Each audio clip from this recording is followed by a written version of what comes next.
Turning now to the Democratic race, Hillary Clinton leads Bernie Sanders by 8 points in our Pennsylvania battleground tracker, 51% to 43%. In Indiana, it's a tighter race there, too. Clinton is up 5 points over Sanders, 49 to 44, among likely Democratic primary voters. With that, we turn to Senator Sanders, who joins us from Providence this morning.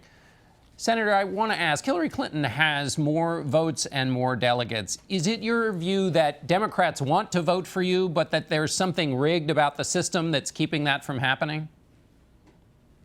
No, John, we started this campaign, 60 points behind Secretary Clinton. And in the last couple of weeks, a number of the national polls have had us either tied, me ahead a little bit, or her ahead of a little bit. We have come an enormous way. We are running against the most powerful political organization in the United States of America. And I'm very proud of the campaign that we have run. We have won 16 states right now. In almost all of the contests, we win the younger people. By that, I mean not just kids, but people 45 years of age or under. I think the ideas we are talking about are what the American people and people in the Democratic Party want to hear. We are the future of the Democratic Party. So I'm very proud of where we are, and we look forward to fighting this out through California.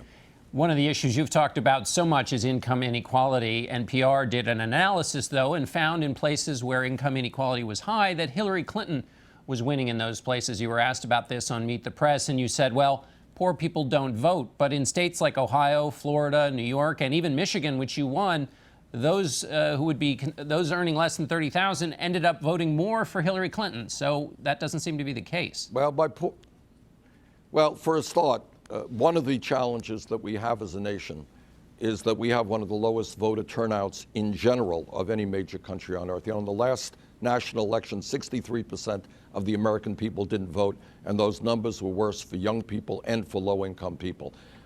I believe that what we are trying to do in this campaign, John, with some success, is bring people into the political process.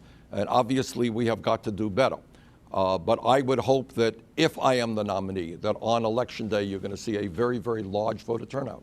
And if that is the case, I think we can change the dynamics of American politics so it is not just big money interests to help elect candidates through outrageous campaign contributions, but what we have is a vibrant democracy where all people participate. But do you still stand by the idea that because poor people aren't voting, that's why you're not winning? Well, I think the fact of the matter is that we have low voter turnouts. In New York State, 3 million independents were ineligible to vote. I think that is pretty crazy. And I think that as a nation, we have got to significantly increase the voter turnout. There is no doubt that among low-income people, the voting turnout is quite low.